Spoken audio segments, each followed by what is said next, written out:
Okay, children, today we are going to start with the concept of superposition of waves. Now, what do you mean by the superposition of waves? First of all, you have to understand that. Let me give you an example. Say, for example, uh, a wave is moving like this. So, let me consider a wave first. Okay.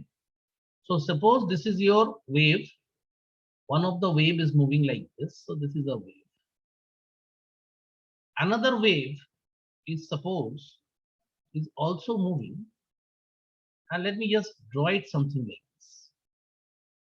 Say, for example, I am drawing it something. So this is another wave. Okay. So one interesting thing that you can see over here, the displacement of the first wave is actually say y1. The displacement of the wave is y1.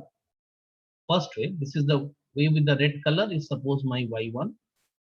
And the displacement of the second wave is actually suppose y2.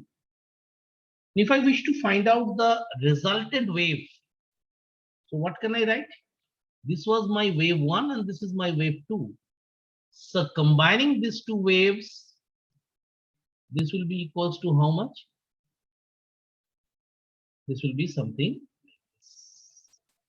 So this will be equal to, therefore, children, y equals to y1 plus y2.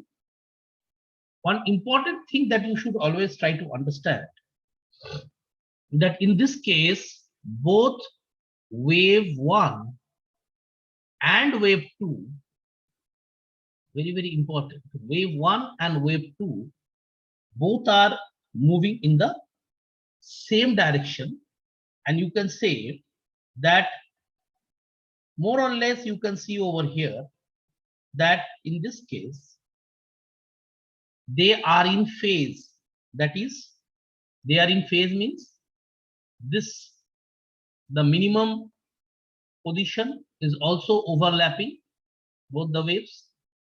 So this is very, very important. So very, very important is that both the waves are moving in the same direction, and the resultant displacement or resultant displacement of the wave that you are getting, that is y1 plus y2. So this is case number 1 when both the waves are moving in the same direction. But suppose if it would happen, both the waves were suppose moving in opposite direction. In that case, we would have taken y equals to y1 minus y2. So they are in same direction.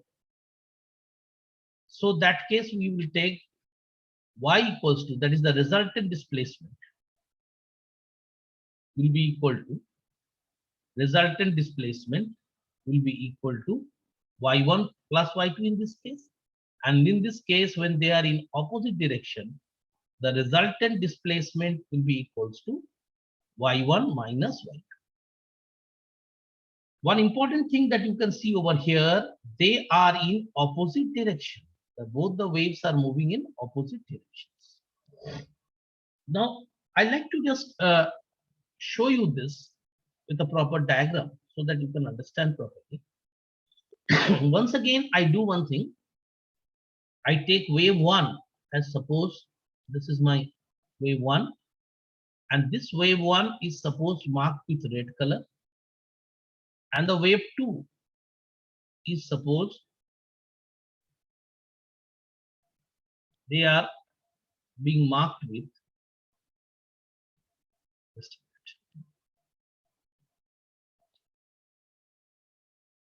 They are marked with, the wave 2 is marked with say orange color, and I told you earlier it is moving in opposite direction. So if it is moving in opposite direction or it is in the opposite phase, so in that case also, that is, they are, you can say, superpose each other out of phase. Okay, so how do I show that? That will be best possibly that is shown like this. So moving in opposite direction, something like this.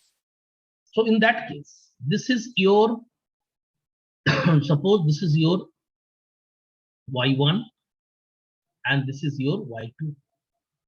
So what will be the resultant then? then the resultant will be equal to y1 minus y2. So this can be shown something like this. So the pink one is actually denoting the resultant. So the red one is actually your wave number 1. The orange one is your wave number 2. And the pink one is the resultant wave, that is equals to y1 minus y2 or y2 minus y1, depending upon which one is. I hope it is clear to everyone. So this is the concept of superposition of waves. So in the figure 1, I have shown you the two waves were moving in the same direction in children, and the figure 2, both the waves were moving in the opposite direction. They are out of phase, you can say. So one thing very, very important, if I then tell you that what is the concept of principle of superposition. So that means what can we say regarding the principle of superposition? If I just try to note down that, what do you mean by principle of superposition? Principle of superposition of two waves means, that means it can be stated, the principle can be stated when two waves or two or more waves also, it can be two or more waves are superimposing superimposing upon one another upon one upon one another, resulting into a new wave, resulting into a new wave into a new wave. Then what can I say, children?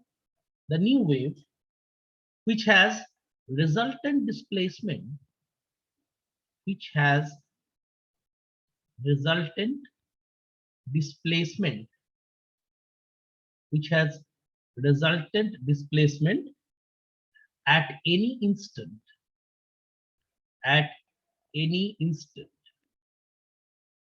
at any instant, equal to the vector sum, very, very important, equal to the vector sum of the displacement, vector sum of the displacement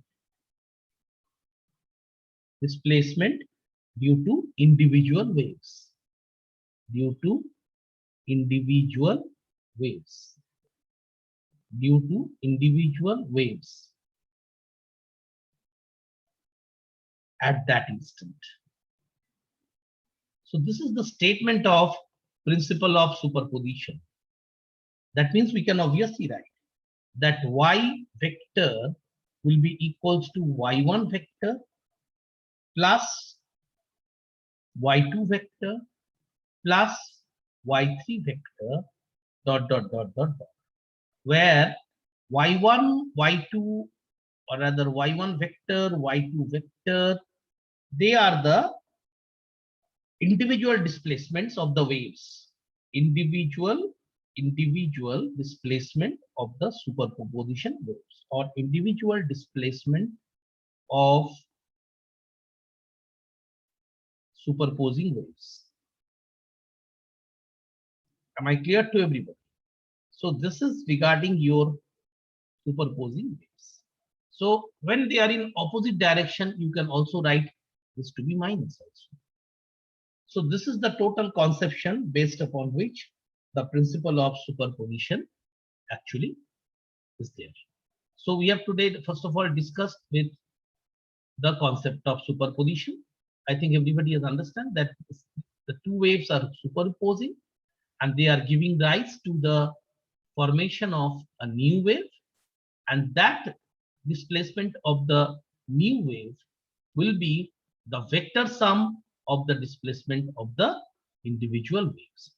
So this is a very, very important concept, and based upon the principle of superposition, we'll discuss another important concept that is coming up, that is the concept of interference, because we are doing actually the concept of waves, and these are basically we are doing light waves. So that's why our next discussion will be interference. Okay.